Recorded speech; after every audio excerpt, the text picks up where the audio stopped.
We have talked a lot about our posture when we're moving, when we're doing these daily activities with our new baby, but what does that mean exactly? We have a few things working against us when we head into postpartum because of the posture that pregnancy put us into. Now, a lot of us will start to adopt this position with the belly. Our bodies compensate behind us with our upper back, shoulders round forward to kind of balance that out, and pelvis starts to tuck under and glutes turn off.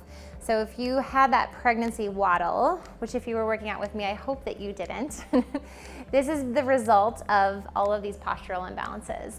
And then we have a baby. We start to carry around a 7+ pound weight. We add that load to these arms, which are levers, and it just makes the situation that much worse. So we have to work really hard with a lot of intention in this time when our brains are already foggy to correct all of these postural imbalances to make sure that we don't move into motherhood and beyond with a lot of pain. First thing you're gonna do is set your feet up underneath you. Take a look at your feet, make sure they're not rocking in or out. You've got weight right down through the center of your feet.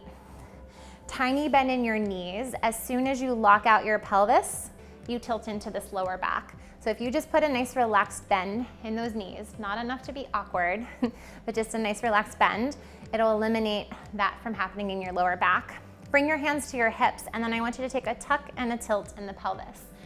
Feel this range of motion, and I want you to start to notice which one feels more dominant. If it feels like, or if you know this about yourself, that you walk around with your tailbone sticking out, you're gonna actively work to bring it under. And vice versa. If you tend to be a tucker, you're gonna actively work to release that tailbone to make sure it's pointing back and a little more up. So find that spot that feels neutral. Grab a mirror if you need to check. And then I want you to work your way up to your rib cage. A lot of us are gonna sit here in early postpartum. I want you to bring your hips and your ribs back into alignment together. Again, check in a mirror or get someone to take a picture of what feels like it's in alignment, because you might be surprised at what you see. So bring those hips on top. It may feel like you're pitching yourself a little forward, but check it out to see where you are. And then from here, you're gonna travel up, find that scapula adduction. So scapula, shoulder blades traveling together, chest and shoulders are open. Drop those hands. Super awkward, right? And take that core breathing belly pump. Inhale, fill ribs and belly without this happening. So try to maintain that postural balance.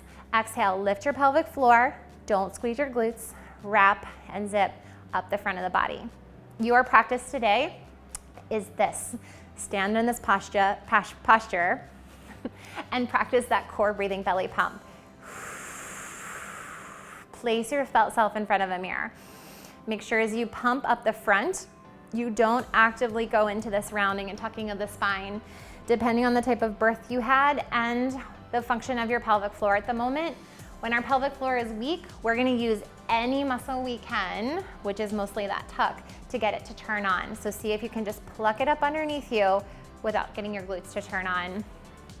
And then you can practice those core holds as well. Inhale. Exhale, 1, 2, 3, sippy breath up top. Exhale, go deeper. Sippy breath up top. Exhale. And inhale, let it go. That's your assignment for today. Check your posture, core breathing belly pump. Can you maintain this alignment as you breathe?